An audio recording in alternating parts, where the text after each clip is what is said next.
ये हम जो नींव बनाते हैं, ठीक है, अगर इसमें वाटर टेबल मतलब हमारा भूमिगत जल, ठीक है, सीपेज होके हमारा भूमिगत जल जमीन में समाता है।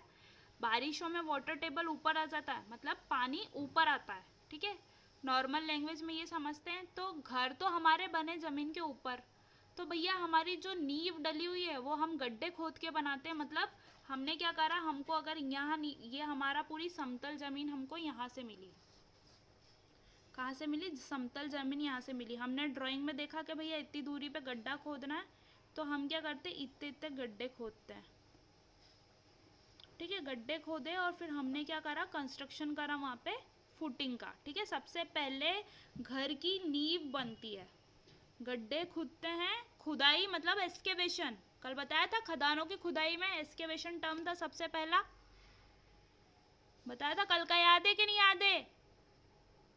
हाँ मैम। दूसरा पॉइंट क्या था खुदाई का, मतलब क्वेरिंग का, उत्खनन का, application of application of heat. तीसरा वाला पॉइंट याद नहीं है तो कम से कम उसकी मेथड तो याद होगी, मैंने बताई थी। पवन हाँ गुर्जर आया है कि नहीं आया है क्लास में आज? ये नहीं आया है, क्या बताया था संजय? तीसरा पॉइंट, हिंट समझ में आई? हमारी स्टील के पिंस या स्टील के रॉड हम खदानों में डालते हैं और उसमें एक ही डायरेक्शन में बहुत सारे होल बना देते हैं, तो जिससे क्या होती है कि हमारे प्लेन के अकॉर्डिंग तड़कन आती है। तो तड़कन आती है तो हम क्या करते हैं, ये ऊपर वाली जो रॉक रहती है वो निकाल के अलग रख लेते हैं, ठीक है।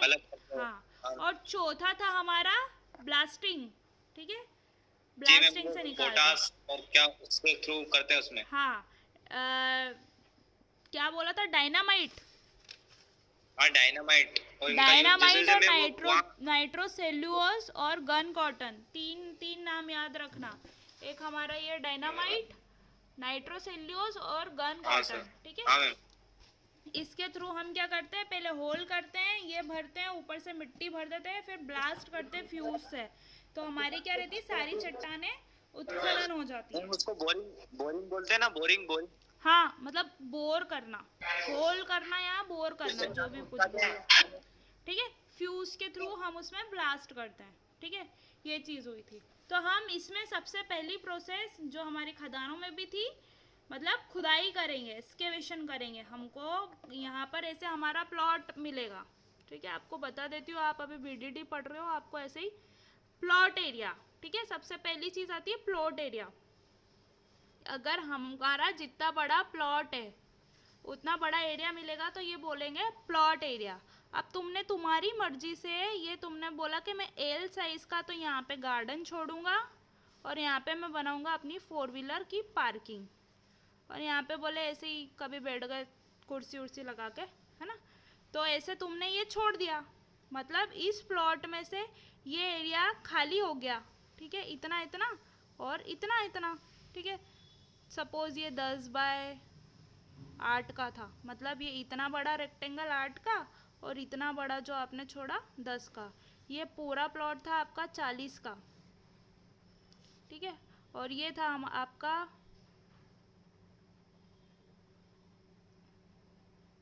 10 का 15 का मान लो, है ना, 15 का मान लो, ठीक है। तो ये 15 बाय 40, तो आपने गार्डन छोड़ दिया, और आपने 15 बाय 8, सॉरी, आपने 10 बाय 8, ठीक है, 15 में से 5 गए तो 10 बचे इतने इतने, तो 10 बाय 8 का आपने क्या छोड़ दिया, आपका पार्किंग, ठीक है, ये तो हो गया पार्किंग आपका, और ये हो गया आपका गार्डन, ठीक है।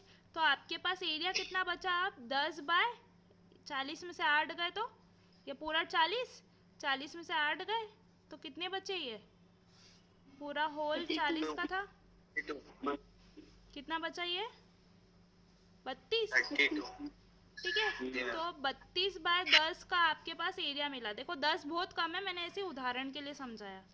तो आपका 32 बाय 10 का कारपेट एरिया जो कि बनना है, कारपेट मतलब जो कारपेट बिछाते हैं वो वाला एरिया।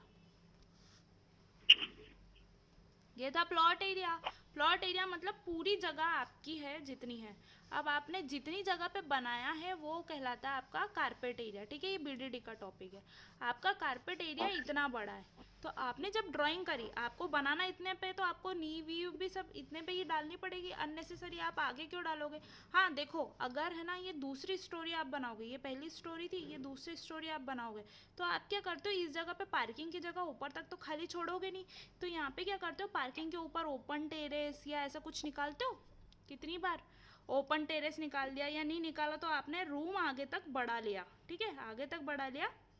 मतलब अगर हम एलिवेशन की बात करें, इसी चीज़ के ये मैंने प्रोजेक्शन ऊपर लिए और यहाँ पे एलिवेशन बनाया। ठीक है, तो आपने क्या करा फिर, यहाँ पे पहले तो ये था हमारा आपका ये फर्स्ट स्टोरी, ये था आपकी सेकंड स्टोरी। यहाँ पे आगे तक तो पार्किंग था, और फिर पार्किंग के आगे आपने छत खिड़की विड़की दे दी, यहाँ पे दरवाज़ा दे दिया, और थोड़ी सी आगे गैलरी छोड़ दी। ये आपका दूसरी स्टोरी बनी। ठीक है, इसी के प्रोजेक्शन जब ऊपर लेके जाओगे या नीचे उतारोगे तो आप क्या बना देते हो, एलिवेशन। और इसी को आप ऐसे डायगोनली लेके जाओगे तो आप क्या बना देते हो, क्रॉस सेक्शन। क्रॉस सेक्शन मतलब मैंने यहाँ से कट करा और ऐसे खोल के रख दिया। ठीक है, कुछ भी चीज़ है, जैसे ये चीज़ है 3D है, तो मैं क्या करूँगी, यहाँ से ऐसा, मेरी ये एक बिल्डिंग बनी हुई है, तो यहाँ से मैं कट करूँगी ए बाय ए सेक्शन, मतलब इतनी दूरी से मैं कट करूँगी। कितनी दूरी से, ये 10 और 8, तो समझ लो 8 से, तो ये 8 से मैंने कट करा, यहाँ पे 2 पे कट करा। ठीक है, बीच में अगर गेट आ गया तो गेट भी कट होकर के दिखेगा। अगर ये सपोज यहाँ पे कोई गेट है, समझ में आ रहा है, थोड़ा धीरे करोगे, स्पीड ज़्यादा तो नहीं है। यहाँ पे एक गेट है और आपने ऐसे काटा, तो ऐसे काटा तो आप ये काटोगे तो आपको ये चीज़ दिखेगा, कटा हुआ आपने काटा और ऐसे खोल के यहाँ पे रख दिया, तो आपको यहाँ पे बनाना पड़ेगा। तो काटोगे तो क्या क्या चीज़ दिखेगी, एक ये यहाँ वाली दीवार दिखेगी, अगर यहाँ पे कुछ ऐसे गेट आया होगा तो गेट दिखेगा। ठीक है, मतलब अगर मैंने काटा तो मैं गेट काटूंगी तो गेट की कैसी मेरे को ऐसी लाइन दिखेगी, फिर ऐसी ब्रिक दिखेगी, है ना। तो ऐसे हम काट करके क्रॉस सेक्शन बनाते हैं। क्रॉस सेक्शन क्यों बनाते हैं, ताकि हमको उसकी चौड़ाई दिखे। चौड़ाई मतलब किसकी, दीवारों की चौड़ाई। जैसे यहाँ पर एक बाहरी दीवार बनेगी, 2 ईंट की दीवार बनाओगे आप कोने पे, घर के एंड पे, यहाँ पे भी 2 ईंट की, तो ये क्या, इसकी डेप्थ कितनी रहती है, 30 सेंटीमीटर। ठीक है, 30 सेंटीमीटर इसकी चौड़ाई रहेगी। तो आप इसको खोल के ऐसे बनाओगे तो आपको पता रहेगा 30 सेंटीमीटर। जैसे अब ये 32 में से 30 सेंटीमीटर काय में चला गया, आपकी ईंट बनाने में। ठीक है, फिर बाकी चीज़ें कुछ बनाने में जाएगा, फिर बाकी चीज़ें कुछ बनाने में। चलो सपोज यहाँ पे आपने स्टेयर केस प्रोवाइड करी, मतलब चढ़ाव प्रोवाइड करे, तो चढ़ाव में चली गई इतनी जगह, है ना। तो ऐसे ऐसे हम क्या करते हैं, प्लान में सब दिखाते हैं कि कहाँ कहाँ क्या क्या हमने बनाया है। ठीक है, एलिवेशन में हमको पता पड़ता है कि हमारी बाहरी या फिर हमारा आउटर लुक हमारा कैसा है घर का। ठीक है, और क्रॉस सेक्शन जब आपने काटा और आपने खोला, मतलब ऐसा घर था, आपने काटा और ऐसे खोला, तो क्या क्या दिखेगा कि भैया इधर ये है, इधर ये है, इतनी चौड़ाई की दीवारें हैं, इधर फिर एक पिलर आ गया, इधर चढ़ाव आ गया। तो ये होता है आपका क्रॉस सेक्शन, आप ये सब बीडीडी में पढ़ोगे। तो जब हमारे पास जो एरिया मिलता है, कौन सा एरिया जो बनना रहता है, वो होता है हमारा कारपेट एरिया। ये इतना सा एरिया है, हमारा प्लॉट तो बड़ा था, हमने बनाया कितना कम बनाया। ठीक है, तो हम क्या करते हैं जब डिज़ाइन करते हैं, तो सपोज़ ये यहाँ पे हमने गड्ढा खोदा, एक यहाँ पे गड्ढा खोदा, और चलो इतने गड्ढे खोद दिए, एक यहाँ पे गड्ढा खोद दिया, एक यहाँ पे खोद दिया, और एक यहाँ पे खोद दिया। गड्ढे क्यों खोदते हैं, क्योंकि हम खुदाई करते हैं, क्योंकि हमको यहाँ पे नींव बनानी है। ठीक है, अब बोलोगे कि मैडम यहाँ पे तो कोई लोड ही नहीं आएगा, पार्किंग बना रहे, तो भैया पार्किंग हाँ आपने ग्राउंड फ्लोर पे बनाई है, फर्स्ट फ्लोर पे तो कोई लोड आएगा, चाहे आप छत बना दो, चाहे आप रूम निकाल दो। तो ये लोड कैसा बताया मैंने कि फ्रेम स्ट्रक्चर रहेगा, ये सीधा का सीधा कॉलम पे ट्रांसफर करेगा।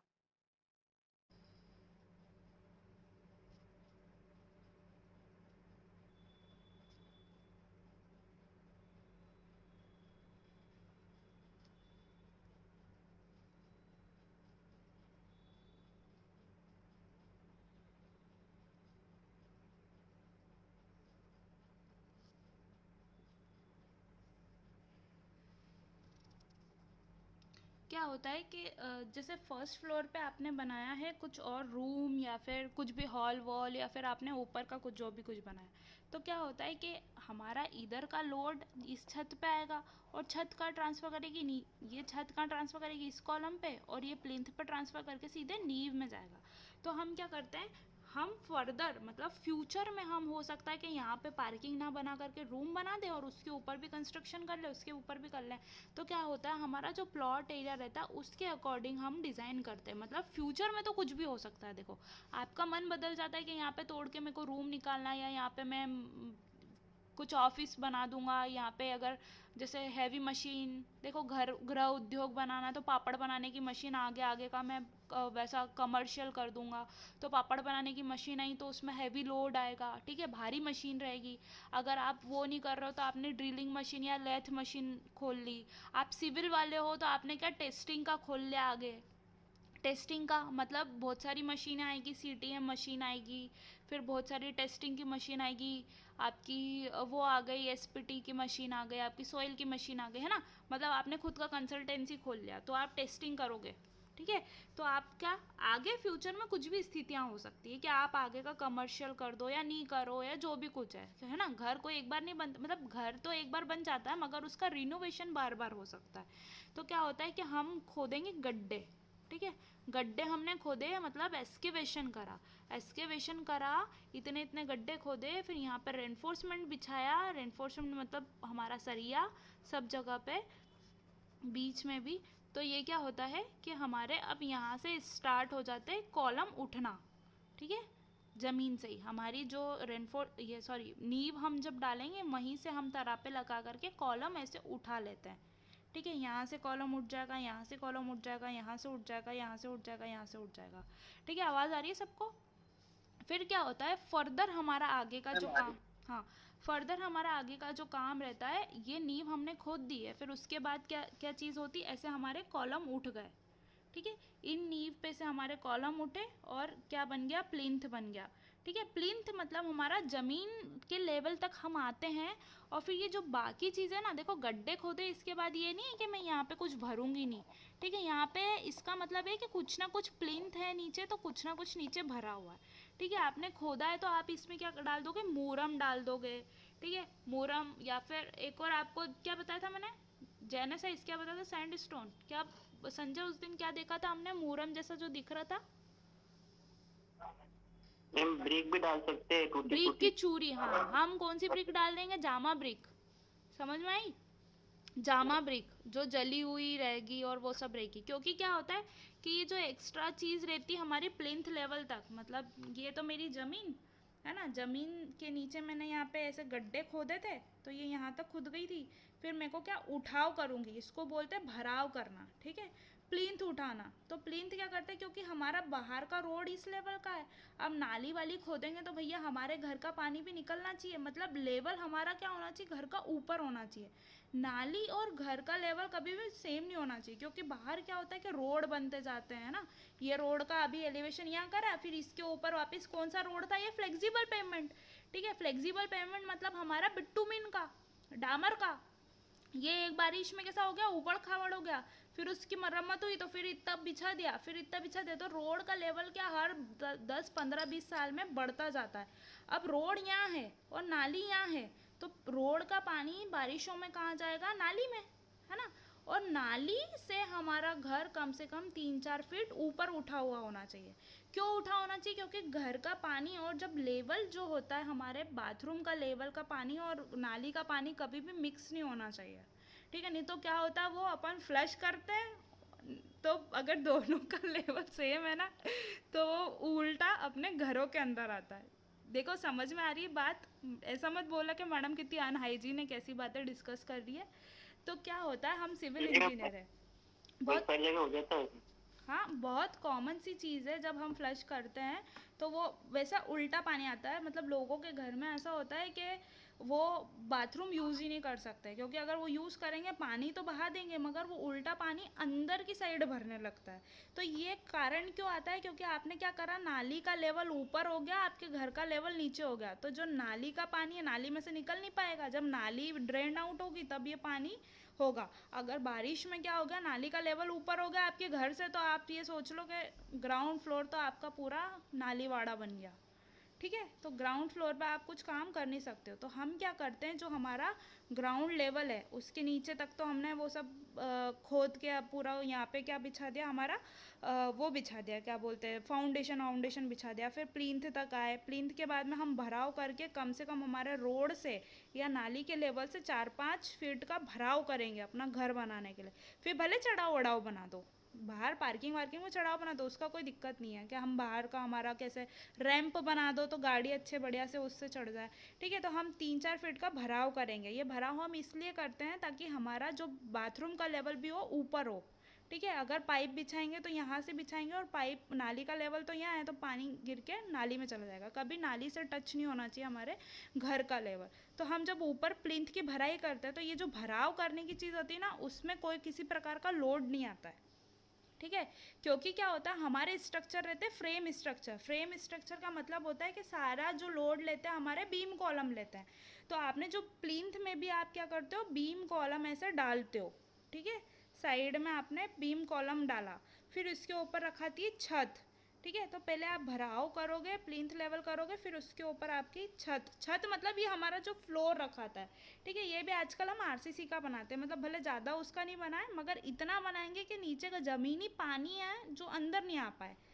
अगर ज़मीन का पानी भी हमारा अंदर आएगा तो क्या करेगा, वो सितांग देगा। ठीक है, बहुत सारा ऐसा पानी देख, मैंने बहुत से पुराने घरों में भी सुना है क्या होता है कि टाइल्स उखाड़ करके ज़मीन का पानी अंदर आ जाता है। क्यों आता है, वो बारिश की स्थिति में क्या होता है, हमारा ग्राउंड वाटर टेबल जैसे यहाँ है गर्मियों में, तो वो बारिश में कैसे ऊपर बढ़ती जाती है। ठीक है, पानी में बेटा बहुत ताकत है। ये देखो, ये मेरे यहाँ का पूरा उसने गला दिया, ये इधर का पूरा गला दिया। ठीक है, पानी से हमको हमेशा हमारे स्ट्रक्चर को बचा के रखना पड़ता है। हाँ, ये सीतांग है, ये सेकंड फ्लोर है ना मैम? हाँ ये फर्स्ट फ्लोर है, सेकंड नहीं फर्स्ट फ्लोर है। तो क्या होता है कि जैसे ही पानी का लेवल अगर बढ़ा तो वो क्या करता है, हमारे पूरा फ्लोर को नीचे से भी अफेक्ट करके पूरा ये टाइल्स वाइल्स में से भी लीक होने लग जाता है और बाथरूमों के थ्रू भी लीक होता है। तो हम क्या करते हैं कि नीचे क्या करते हैं, सबसे पहले देखो मेरे घर में तो मैंने देखा था कि ऐसा करा था कि जब उनने भराव करा उसके बाद क्या करा था, एक वो तिरपाल बिछाई थी, मतलब बरसाती ब्लैक कलर की आती है, वो बिछाई। फिर उसके बाद उन्होंने क्या करा, छत को भरा। समझ में आई, मतलब वो कैसी मोटी टाइप की रहती है। तो क्या हुआ, मतलब नीचे का पानी ऊपर तक नहीं आ पाता है, वो हमेशा वो बिछा दिया, वो तो अंदर पैक हो गई है ना। मतलब आपने क्या करा, पूरी बरसाती बिछा दी, मतलब वो वाटर प्रूफिंग टाइप। और फिर आपने अपनी प्लिंथ भरी, प्लिंथ मतलब आपका जो ग्राउंड फ्लोर है उसकी जो छत, ठीक है, वो काय पे टिकी होगी, हमारे बीम कॉलम पे। उसके नीचे क्या होगा, हम हमारी जो जगह खाली रहेगी उसमें हम मूरम डालेंगे, ईंट की टुकड़ी डाल सकते हैं, या फिर ऐसा कोई वेस्ट कंक्रीट। वेस्ट कंक्रीट क्या होता है, जैसे अगर आपने कंक्रीट बनाया, गल गया, ख़राब हो गया, या कोई सी बिल्डिंग टूटी तो उसका कंक्रीट डाल देंगे। तो उससे क्या करेंगे, वो डालेंगे और ठुकाई करेंगे। ठीक है, ठोकने के हैमर्स आते हैं, तो मज़दूर क्या करते हैं, ठोकते हैं, ताकि वो इतना अगर आपने लेवल करा तो वो लेवल पूरा बैठ जाए, मतलब वो डेंस हो जाए। ठीक है, ठुकाई क्यों करते हैं हम हमेशा, चाहे बीम भरो चाहे कॉलम भरो, तो हम क्या करते हैं, उसको कॉम्पैक्ट करते हैं। कॉम्पैक्ट करना मतलब होता है ठोकना, सारा जो मटेरियल है आपका पूरा सेटल्ड हो जाए। फिर उसके बाद क्या करा हमने, बरसाती बिछाई थी। फिर उसके बाद क्या करा था आपने, ग्राउंड लेवल की जो छत भरी थी। तो ये सब काम करते करते आपका ऑलरेडी 4 फीट आपका नाली वाले, उससे आपका एलिवेशन ऊपर उठ जाता है। समझ में आई बात। फिर क्या आपने इसके पहले क्या करते हो, आप भरने के पहले क्या फिर चैम्बर बनाते हो। चैम्बर से मतलब होता है कि आप आपके जो पानी वानी निकलने का, वाटर ड्रेनेज, बाथरूम के पाइप और वो सब के चैम्बर बनाते हो, कि कभी फ्यूचर में अगर वो ब्लॉकेज हो जाए तो थोड़े से चैम्बर में से कचरा वचरा खाली करके फेंक दो या सफाई करवा दो 8-10 साल में, और वो हो जाता है। ठीक है, तो आपने ये सब कराने के बाद आपका क्या हो गया, प्लिंथ तैयार हो गया। प्लिंथ और जो कॉलम हमारे कोने कोने से उठाए थे हमने, काय में से, उसमें से, नींव में से, तो वो ऑलरेडी इतने उठे रहते हैं, उसमें से सरिये भी थोड़े थोड़े निकले रहते हैं। आपने देखा होगा छतों पे, बहुत सारों की छतों पे कैसा रहता है कि कॉलम उठे हुए दिखते हैं, सरिये वरिये भी दिखते हैं। वो ऐसा क्यों छोड़ देते हैं? ताकि हम क्या करें, उस सरिये पे वापस सरिया बांध दें और वापस से सरिये उठा दें, वापस से आसपास वुड लगा दें, फिर वापस उसमें क्या कर दें, कंक्रीट पोर कर दे। तो क्या हो गया, दूसरी मतलब या तो ग्राउंड फ्लोर या फर्स्ट फ्लोर सेकंड फ्लोर का वही के वही कॉलम वापस से कंटिन्यू हो गए। फिर मैं क्या करूँगी, अब मेरा मूड हो गया कि भैया ग्राउंड फ्लोर हो गया और फर्स्ट फ्लोर हो गया, अब थर्ड जो सेकंड फ्लोर है वो मेरे को नहीं बनाना है, तो क्या मैं ऐसे कैसे कॉलम यहाँ पे छोड़ दूँगी, ठीक है। फिर बाद में 8 से 10 साल बाद जब मेरा मन हुआ तो इन्हीं कॉलम पे वापस से हमारा कॉलम डल गया और बन गया। देखो ऐसे अपनी इच्छा हो तो ऐसे अपन इतने लाखों बिल्डिंग नहीं बना सकते, मतलब 10 12 15 ऐसे नहीं बनाएंगे इसके ऊपर। हमने जब बनाया था, जब डिज़ाइन किया था, तो हमने क्या करा था, इसको इतना मजबूत छोड़ दिया था। पहले तो मेरी सहूलियत सिर्फ ग्राउंड फ्लोर की थी तो मैंने यहाँ तक बनाने के छोड़ दिया, फिर 10 साल बाद मेरी ज़रूरत पड़ी तो मैंने ये भी बना लिया, फिर मेरे बच्चों को ज़रूरत पड़ी तो वो ये बना लेंगे। अब ऐसा नहीं कि भैया और ज़रूरत पड़ी तो हमने यहाँ बना दिया, ऐसा नहीं करेंगे कभी भी, क्योंकि मैंने जो इसको मजबूती दी थी सिर्फ ये कौन सी, ग्राउंड फ्लोर G+2 की मजबूती दी थी। ग्राउंड फ्लोर +2 मतलब 1 और 2, ग्राउंड फर्स्ट और सेकंड फ्लोर, ठीक है, इसकी मजबूती दी थी, उतना ही ये लोड झेल पाएगी। अब तुम फ्यूचर में बोलो कि हमको जिम भी बनाना है, छत पे स्विमिंग पूल बनाना है, तो भैया यहाँ पे आप फिर कंस्ट्रक्शन नहीं कर सकते। क्यों नहीं कर सकते? अगर आपने ज़्यादा लोड इस बिल्डिंग को दिया तो कहाँ असर पड़ेगा, आपके सीधे सीधे कॉलम पे। अगर हाँ आपने इसको 10 बिल्डिंग जितना मजबूत बनाया तो भले 10 तान दो, ठीक है, तो हो सकता है। मगर हमारा मेन चीज़ क्या होता है, हमारी जो प्लानिंग होती है घर की, सिर्फ जो भी आप प्लानिंग आप पूछोगे जनता से कि भैया आपको कितना बनाओगे पूरा थ्रू आउट, तो वो बोलेगा कि हमारे जीवन काल तक हमको ये 2 बिल्डिंग के अलावा यूज़ में नहीं आएगा। वो 2 बिल्डिंग का बोलेगा आप स्ट्रेंथ दोगे तीसरे फ्लोर की भी, ठीक है, क्योंकि फ्यूचर में कुछ भी हो जाता है। आप फ्यूचर में बनाना स्टार्ट करते हो तो जब कुछ भी हो सकता है, ठीक है। तो आप उसको कितना मजबूत बनाओगे ताकि फ्यूचर में 10 साल बाद 50 साल बाद वो 1 फ्लोर और झेल ले, तो इतना मजबूत आप उसको देते ही हो, ठीक है। तो भी जनता थोड़ी मानती, जनता 4 फ्लोर खड़े कर देती है, आपने भी देखा ही होगा, ठीक है। फ्यूचर में अरे तान दो इसके ऊपर और मकान, एक बिल्डिंग, ठीक है। तो क्या करा हमने, गड्ढे खोदे, फिर हमारा ये बनाया। अब देखो ये बनाएंगे तो इसमें भी क्या कंक्रीटिंग करते हैं हम, काय में, फाउंडेशन में। आगे जब फाउंडेशन पढ़ेंगे जब भी मैं बताऊंगी। मगर हमारा जो वुड का यूज़ होता है आज के टाइम पे सिर्फ और सिर्फ तरापे बनाने के लिए, और ये जो कॉलम हमको खड़े करने हैं तो ये चारों साइड जो हमारे जो तरापे लगाते हम, इसका एक केस बनाते, केस मतलब एक खाली खोखला डब्बा जैसा बनाते। इसमें यहाँ से ऐसे सरिये नीचे से ऐसे पूरे डले हुए रहते हैं, ठीक है, स्टीरअप से बंधे हुए रहते हैं, जिससे बंधे हुए रहते हैं ना, ऐसी आंकड़ी जैसी बंधी हुई रहती है ताकि सरिये अपनी जगह पे खड़े रहे, उसको बोलते हैं अपनी लैंग्वेज में स्टीरअप, ठीक है। ऐसी आंकड़ियों से ये बंधे हुए रहते हैं, ठीक है, सरिये खड़े रहते हैं। तो हमारा जो ये आसपास जो हमने इसके जो केस बनाया है, ये क्या होता है, हमारे वुड का होता है, ठीक है, वुड के पट्टियाँ होते हैं ये, ठीक है, ताकि ये हमारा सीध में रहे, ठीक है। इस वुड को हम अटैच करते हैं। तो हमारा यूज़ बस आज के टाइम में टिम्बर का क्या रह गया, एक तो ये बनाने में, इसका मतलब किसी भी स्ट्रक्चर का केस बनाने में, चाहे बीम हो, चाहे कॉलम हो, चाहे रूफ हो, ठीक है, चाहे अपनी स्लैब हो, और अपना जो फाउंडेशन है, इन सब में ये पट्टियाँ लगाने जितना ही हमारे लकड़ी का यूज़ रहेगा। बाद में फर्दर बहुत सारा यूज़ है, ये फर्नीचर बनाना, डोर बनाना, विंडो बनाना। आजकल तो विंडो भी एल्यूमिनियम की बनने लगी है, तो विंडो भी हमारी उसकी नहीं बनती है। आपके खुद के कॉलेज में कहीं की विंडो बनी है, एल्यूमिनियम की बनी है, क्योंकि क्या होती है, विंडो जो हम लकड़ी के दरवाजे बनाते हैं, अभी बारिश में क्या होते हैं, फूल जाते हैं। तो विंडो तो अधिकतर ऐसा होता है कि वो फूलती है या तो लगती नहीं है, या तो हवा आती है, चाहे जो भी आता है।